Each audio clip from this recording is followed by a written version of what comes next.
அருப்புக்கோட்டையில ஒரு நெசவாளியினுடைய வீட்டுக்கு போனேன். அவங்க நேரடியா போய் சந்திக்கணும், அவங்களுடைய பிரச்சனைகளை கேட்கணுங்கிறவங்க இருக்காங்க. அப்போ போகையில பார்த்தீங்கன்னா, அந்த வீடு ரொம்ப சின்ன வீடு. சின்ன வீடு. நான் குனிஞ்சு தான் போனேன். இப்போ கொஞ்சம் நிமிர்ந்து இது பண்ணோம்னாவே இடிச்சிடுங்கிற மாதிரியான ஒரு இதில் குனிஞ்சு போகிறேன். ரொம்ப ஒரு ஏழையினுடைய வீடு அப்படித்தான் இருக்குங்கிற பெரிய ஏழ்மை அப்பட்டமாக தெரியக்கூடிய ஒரு ஏழ்மையினுடைய அந்த அடையாளமெல்லாம் இருக்கு. அவர் பார்த்தாவே பரிதாபமாக இருக்கிற அந்த நெசவாளி, அந்த வறுமை, அந்த சாப்பாடு வந்து ஒரு ஆரோக்கியமான ஒரு சத்தான சாப்பாடை சாப்பிடலைங்கிறது பார்த்தாவே தெரியுது. அவரும் அவருடைய மனைவி அப்படிப்பட்டது. நாங்கள் ஒரு 10, 7, 8 அதிகாரிகள், 10, 12 அதிகாரிகள் போகிறோம். போன உடனே அந்த ஒரு ஏழ்மை நிலையிலையும் பரிதாப நிலையிலையும் முதல்ல கேட்ட கேள்வி, ஐயா மோர் சாப்பிட்றீங்களா அப்படி. அவர் பேர் செல்வராஜன் நினைக்கிறேன். நான் இதில் பதிவு செஞ்சிருந்தேன், என்னுடைய கடைசி தெரியல் கண்டாக்கிச்சல பதிவு செஞ்சேன். ஐயா மோர் சாப்பிட்றீங்களா? இல்லை செல்வராஜ் தான் அவர் பேர் நினைக்கிறேன். இல்லை செல்வராஜ் வேண்டாம், நான் ஒரு பெரும் கூட்டமாக வந்திருக்கோம், இங்கே அலுவலர்கள் எல்லாம் வந்து ஒரு கூட்டமாக வந்திருக்கிறோம், 10, 12 பேர் இருக்கேன் அப்படின்னு சொல்கிறேன். இல்லையா, எல்லாருக்கும் நான் மோர் வாங்கி வச்சிருக்கேன் அப்படின்னு சொல்ல.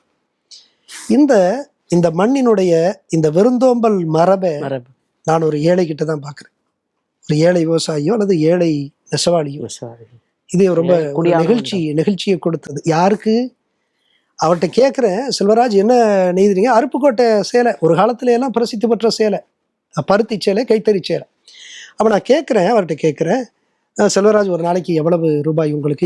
ஒரு நாளைக்கு எவ்வளோ செய்யுங்க? ஐயா ஒரு நாள் நான் ரொம்ப தொடர்ந்து உழைச்சேன்னா இது சில நேரத்தில் 1.5 நாள் ஆயிடுது, இல்லாட்டி சில நேரத்தில் ஒரு நாளில் நான் செஞ்சிடறேன் இந்த சேலை. அப்படி எவ்வளோ உங்களுக்கு கிடைக்குங்கிறேன். எவ்வளோ கிடைக்குது? 60 ரூபா கிடைக்குங்க அல்லது 65 ரூபா கிடைக்கும். யோசிச்சு பாருங்க. 2013 காலகட்டத்தில் 65 ரூபா. இப்போ எவ்வளோ இருக்கு? 100 ரூபா, 120 ரூபா இருக்கு. ஒரு சமூகத்தினுடைய ஆடை நாகரிகத்திற்கு அடிகோலியமனை இந்த சமூகம் எப்படி வச்சிருக்கு பாருங்க. 65 ரூபாய். இந்த 65 ரூபா நான் அவங்கே கேட்டேன். அந்த இப்போ கடைநிலை ஊழியர் இருந்தார், ஒரு நாளைக்கு எவ்வளோ உங்களுக்கு? எவ்வளோ ஒரு நாளைக்கு சம்பளம்? மாதம் சம்பளம் எவ்வளோ? 30,000. ஆனால் ஒரு நாளைக்கு எவ்வளவு? 1000 ரூபாய். 1000 ரூபாய். இவருக்கு எவ்வளவு? 60 ரூபா. 60 ரூபா. யோசிச்சு பாருங்க. அப்புறம் அந்த இன்ஸ்பெக்டர் எவ்வளவு? உங்களுக்கு எவ்வளவு? 45,000 ரூபா. அப்போ ஒரு நாளைக்கு 1500. அவர் ஏடி, அவருக்கு வந்து 2000 ரூபா சம்பளம். ஒரு நாளைக்கு 60,000 ரூபா. 60,000 ரூபா, 65,000 ரூபா. ஒரு நாளைக்கு 2000 ரூபா. ஒரு நாளைக்கு 2000. இவர் 30 நாளும் வேலை பார்த்தாலும் 3018 1800 ரூபா.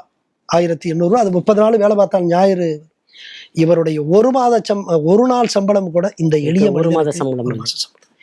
எவ்வளவு மோசமான நிலையில் இந்த தேசம் நெசவாளிகளை, எந்த நெசவாளிகள் ஆடை நாகரிகத்துக்கு, மனித நாகரிகத்திற்கு வித்திட்டானோ அந்த எளிய நெசவாளியை எவ்வளவு அவல நிலையில் வைத்திருக்காங்க. நானே கேட்டேன், சத்தம் போட்டேன், என்ன திட்டம் நீங்க எல்லாம் கொண்டு வந்தீங்க? யோசிச்சு பாருங்க. இவ்வளவு இடைவெளி இருக்கு உங்க இதுல. நானே சொன்னேன்,